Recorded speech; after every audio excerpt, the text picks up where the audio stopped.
promovendo a paz no seu dia a dia. Jesus diz assim, lá em Mateus capítulo 5, versículo 9, o texto diz o seguinte: felizes as pessoas que trabalham pela paz, pois Deus as tratará como seus filhos. Felizes as pessoas que trabalham pela paz. E ontem, por coincidência, eu estava lendo um livro da Monja Coen. Eu gosto muito das coisas que ela escreve, e ela apresentou lá um conto que me chamou a atenção. Presta atenção nessa história, que é chamada de É Mesmo? Esse é o título. É Mesmo? E ela diz assim, uma linda garota da vila, lá numa aldeia, né? Uma linda garota ficou grávida. Os pais ficaram com raiva, os pais ficaram encolerizados e queriam saber quem era o pai. No começo, a menina não quis falar, ela foi resistente. Mas, depois de ficar muito ansiosa, muito embaraçada, ela resolveu acusar o monge Hakuin, que era um mestre zen. Ele era um homem muito respeitado naquela aldeia, né? E a menina acusou o monge de ser o pai da criança. E olha que este monge tinha uma vida muito digna, era muito respeitado. Quando os pais foram lá confrontar o monge Hakuin, eles disseram, olha, como é que você faz isso com a nossa filha? Diante daquela confrontação, o Hakuin disse, é mesmo? Bom, quando a criança nasceu, os pais foram novamente ao monge com a criança e falaram, agora você é que vai ter que cuidar dessa criança, você é a responsabilidade, você vai cuidar, vai alimentar. E o que o monge respondeu? É mesmo. Bom, o tempo passou, ele cuidou carinhosamente daquela criança, daquele bebê, mas chegou uma hora que a jovem mãe ficou com saudade do seu filhinho. E ela não suportou a ausência do seu bebê e ela não conseguiu sustentar aquela mentira. E ela confessou aos pais que o pai da criança não era um monge, era um jovem. Ela estava tentando proteger, guardá-lo lá e não contou que era aquele jovem. Bom, o que aconteceu? Os pais foram até o Hakuin e falaram, olha, explicaram a situação para ele e disseram se ele poderia devolver a guarda daquele bebê para sua filha. E o monge respondeu, é mesmo? E deu a criança e os pais voltaram para casa. A pergunta que se faz é a seguinte, você poderia responder dessa maneira quando você é acusado injustamente de ter feito alguma coisa? Você teria dado essa mesma resposta, é mesmo? Você receberia este bebê e cuidaria dele? E depois de se apegar àquela criança, cuidar dela, você poderia devolvê-la? Eu pensei muito nessa história. E dizem que não é uma lenda. Eu pensei, será que existia uma pessoa assim mesmo que fizesse isso? É difícil, né, entrar nesse nível de sabedoria, porque quando a gente entrar nesse nível de sabedoria desse monge, nada vai nos fazer sofrer. É preciso compreender que a vida é transitória, a circunstância muda e tudo muda. Você pode ser injustiçado, pode ser afetado por alguém, alguém pode caluniá-lo, alguém pode ofendê-lo, pode menosprezá-lo, mas você precisa sempre se lembrar que a vida é transitória. Tudo passa. Se você está em paz com a sua consciência, pode ter certeza, tudo passa. Né? E mesmo quando fazemos aquilo que é correto, mesmo quando nós vivemos de uma forma ética, nós podemos ser acusados de falsidade.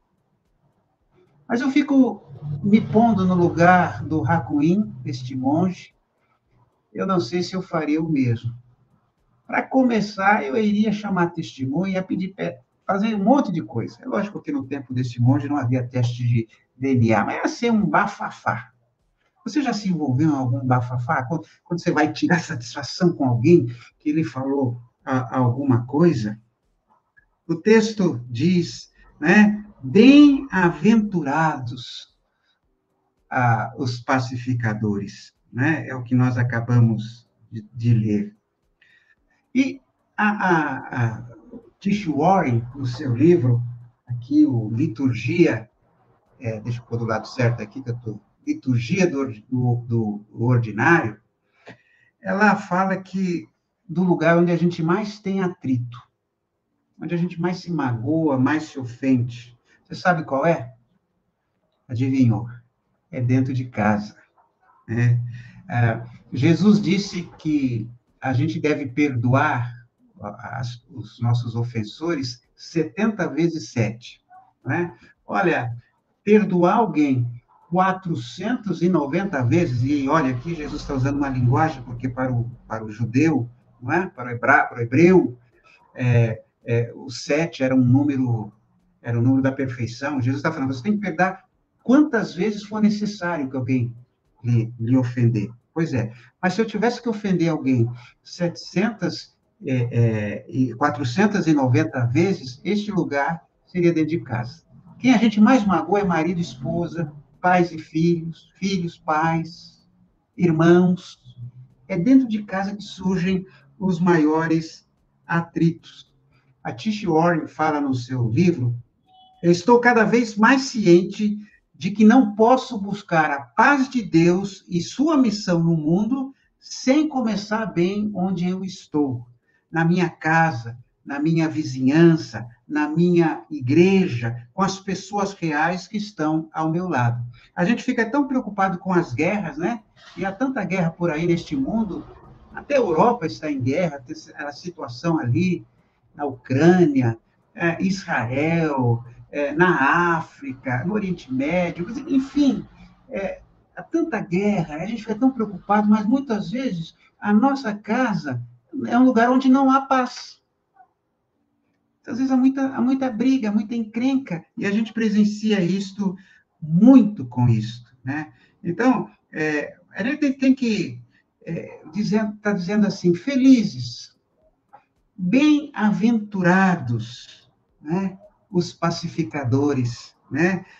Jesus aqui, ele está dando uma palavra de congratulação, de felicitação. Bem-aventurado aqui, Jesus está dizendo assim, eu me congratulo, parabéns a vocês que são pacificadores, parabéns para vocês que promovem a paz. Eu dou os parabéns, né? E os estudiosos da Bíblia dizem que esse texto aqui, Jesus está assumindo uma postura que era muito comum aos hebreus, que é uma postura escatológica, que trata dos fins. O judeu cria que no final dos tempos tudo ia ser melhor. Só que Jesus tem contornos originais. Ele dirige ao povo, ele está falando para gente simples, para os oprimidos, indefesos, marginalizados.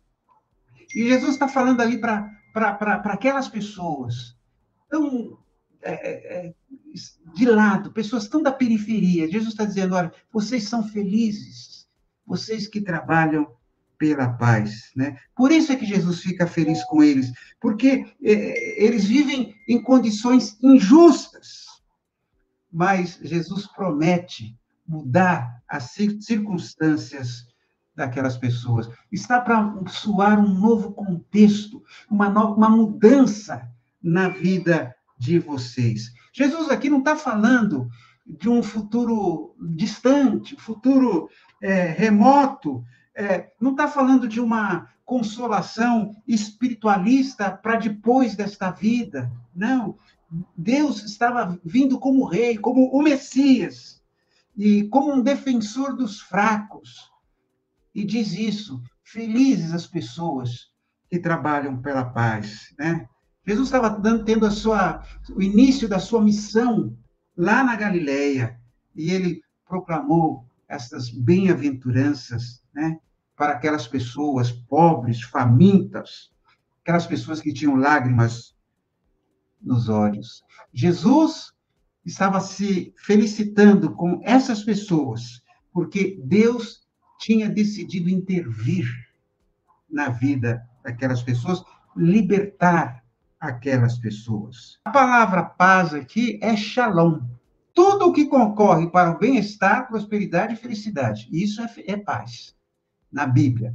Boas relações pessoais, intimidade, amizade, boa vontade. E a versão do Eugene Peterson. Abençoados são vocês que conseguem mostrar que cooperar é melhor que brigar ou competir. Nós vivemos num ambiente de brigas, nós vivemos em ambientes de competição, um quer passar por cima do outro, um quer puxar o tapete por outro, a gente encontra brigas dentro de casa, encontra brigas no ambiente de trabalho, nas escolas, na igreja. Tá? Eu já vi muita igreja dividir, se dividem, as pessoas vão embora, brigando, falando mal. Eu acho engraçado que quando a gente encontra assim, igreja unida, tem igrejas que têm esse nome, né? Igreja Unida, não sei do quê. Quando essa igreja se chama de unida, é porque ela sofreu uma divisão. E nós que dividimos, nós que saímos, agora nós estamos unidos. Até a próxima a briga, né? O pacificador é aquela pessoa que ama os seus inimigos, segundo Jesus. Abençoa aqueles que lhe maldizem. Ora por aqueles que lhe perseguem. Jesus disse, lá em Marcos 9:50, vivam em paz uns com os outros. Paulo diz, em Romanos 12:18, no que depender de vocês, façam todo o possível para viver em paz com todas as pessoas. Façam tudo o possível. No que depender de você, enquanto você puder aguentar, faça o possível. Não coloque farinha no ventilador, mas que você, ao invés de espalhar, você junte, que você procure a união. Alguém vem falar mal de você, ou vem falar mal de outra pessoa a você, não coloque lenha na fogueira. Trabalhe pela paz. Deus nunca nos chamou para divisões, para brigas, para fofoca, né? E coisas desse tipo.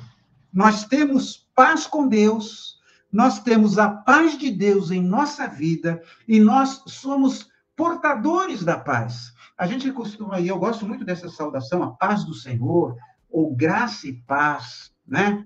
Mas não é só a paz do Senhor, é a paz que o Senhor me dá. Entende? Eu tenho a paz do Senhor para levar a paz para outras pessoas. Jesus disse assim, lá em Lucas 10:5, quando entrarem numa casa, façam primeiro esta saudação, que a paz esteja nesta casa. E ali, quando você entrar nessa casa, para que a paz esteja nesta casa, você vai só falar coisas, só fazer coisas que promovam paz, união entre aquelas pessoas. Eu gosto muito de Isaías 52:7, que diz assim, como é bonito ver um mensageiro correndo pelas montanhas, trazendo notícias de paz, notícias de salvação. Quando a Bíblia fala de paz, nunca ali a gente encontra um estado negativo. Nunca significa apenas ausência de conflito, como eu já disse. Não é uma paz de cemitério. Cemitério é um lugar tranquilo. Se eu for agora aqui no cemitério de Vila Alpina, que fica perto de casa, eu tenho uma noite tranquila, que é uma paz, mas está todo mundo morto. Não é essa paz, né? A paz inclui o bem-estar total de um ser humano. Bem-estar físico, emocional, espiritual, né? A paz é a libertação do mal de todas as coisas e de todas as coisas que possam nos prejudicar. E eu queria dizer também para você o que não significa pacificar, ser promotor da paz. Não é dar uma trégua, né? Não é um cessar-fogo. Falam muito de cessar-fogo ali na Palestina, mas a guerra continua, param por um instante. Às vezes, você, não, eu vou me segurar, não vou falar, mas continua com aquilo no seu coração. Isso é um cessar-fogo, volta. Você tem que resolver o problema. Paz não é fugir de confrontos. Quer dizer, não, então eu vou fazer de conta que não existiu, vou fazer de conta que não estou sentindo nada, mas está com uma mágoa no seu coração. Paz não é isso. Não é ficar fugindo. Aquilo precisa ser tratado. Paz não é sacrificar a justiça. Né? Você fazer vistas grossas para coisas injustas. Isso não é paz. A Tish Warren, no seu livro, fala o seguinte: cada vez que fazemos uma pequena escolha pela justiça, compramos de comércio justo, procuramos compartilhar ao invés de acumular, estendemos misericórdia aos que estão no nosso redor e generosidade aos que discordam de nós e dizemos, eu perdoo. Nós passamos a paz onde estamos, do jeito que nós podemos. Né? Paz não é sacrificar a verdade, mentir para manter a paz. Não. Muitos hoje querem a paz e a união de todos, mas enterrando a verdade. E não há unidade onde não haja verdade. Um outro detalhe que eu queria que você anotasse, né? O texto fala, não se trata dos que amam a paz, mas muitos para aqueles que trabalham pela paz. Eu gosto de paz, mas o que eu tenho feito para que haja paz dentro da minha casa, para que haja paz no meu ambiente de trabalho, para que haja paz no meu ambiente de igreja, não é? Então, precisamos trabalhar pela paz. Veja, promover a paz exige esforço. Promover a paz exige esforço. Não é deitado na rede que a gente vai conseguir isso. Surgem dificuldades. Você só sabe realmente que está trabalhando pela paz porque quando ela é exigida. Outra coisa que eu queria dizer para você, como é que a gente pode promover a paz? Como é que a gente pode ser pacificador? Olha, comece pelo coração. Analise seu coração. Eu estou com ressentimento, eu estou com má vontade, eu estou com ira, eu estou com ódio.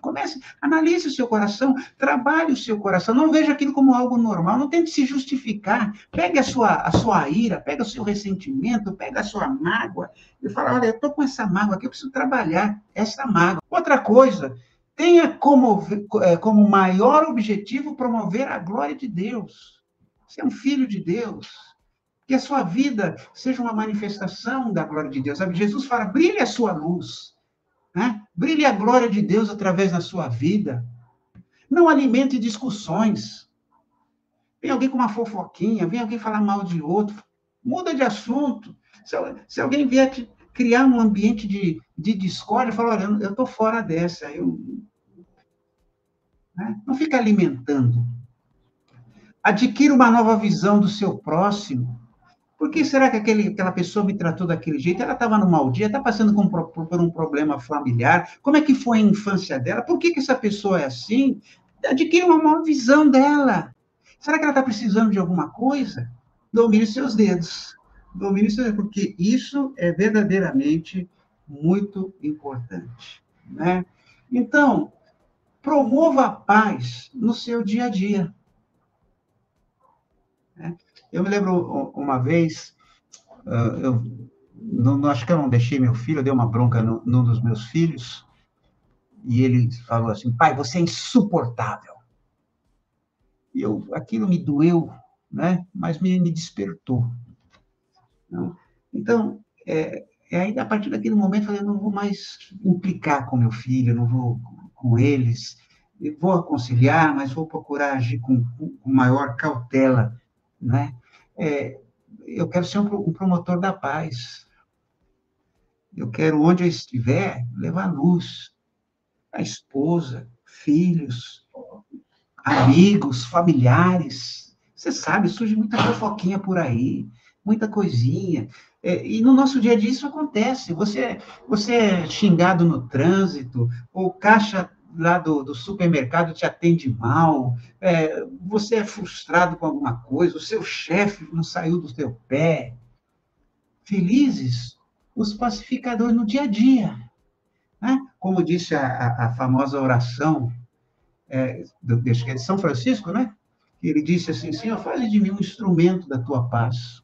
Senhor, que eu leve paz, que eu não leve discórdia, que eu não leve desunião, que eu não faça as pessoas se odiarem. Porque a Bíblia fala que os pacificadores serão chamados filhos de Deus.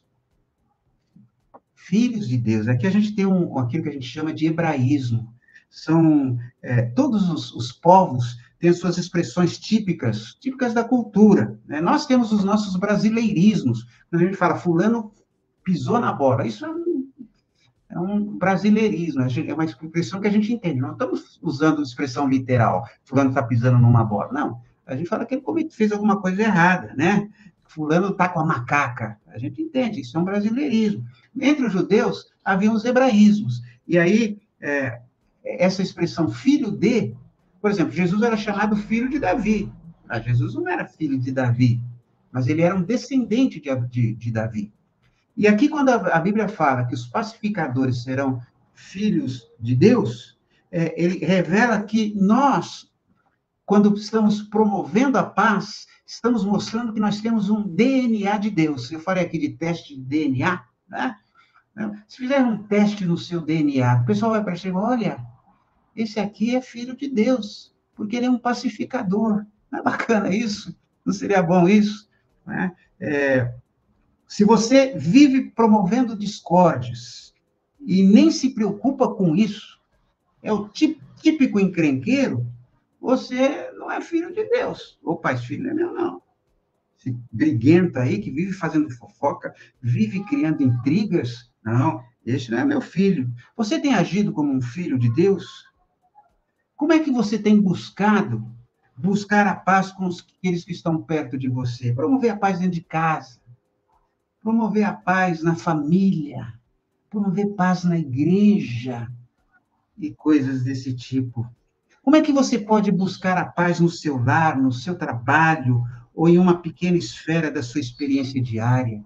Como é que você pode levar a paz? Como eu falei, paz, shalom, ela envolve todo o nosso ser. Às vezes você leva a paz para alguém levando um pacote de arroz para ela está com dificuldade, ajudando a pagar a passagem, porque ela não consegue nem procurar emprego porque não tem dinheiro para passagem. Coisas desse tipo. Está entendendo? A vida começa a melhorar agora. Por isso que Jesus falou, vocês são felizes, porque as pessoas que praticarem aquilo que eu estou ensinando, elas vão compartilhar, elas vão repartir, elas vão olhar para o próximo, não vão ficar só olhando para o seu umbigo, mas elas vão estar trabalhando para a melhoria do mundo. Imagine se todo mundo no mundo. É uma utopia, né? Porque às vezes nem a gente faz isso. Mas se nós lutássemos para que nesse mundo houvesse mais paz, mais prosperidade, nos ajudássemos os necessitados, tornasse a vida das pessoas uma vida melhor, uma vida de paz, uma vida de shalom. E que áreas da sua vida você tem dificuldade da busca pela paz? Né? Você é aquele briguento no trânsito? Você é aquele que fica espalhando uma fofoquinha, uma intrigazinha contra as pessoas? A sua rede social, eu tenho encontrado redes sociais de pessoas crentes, né? Facebook, Instagram, a pessoa só coloca besteira, a pessoa só fala mal dos outros, só espalha boatos. Esse não é filho de Deus. Eu espero que Deus te abençoe, que Deus consiga fazer de você um verdadeiro pacificador.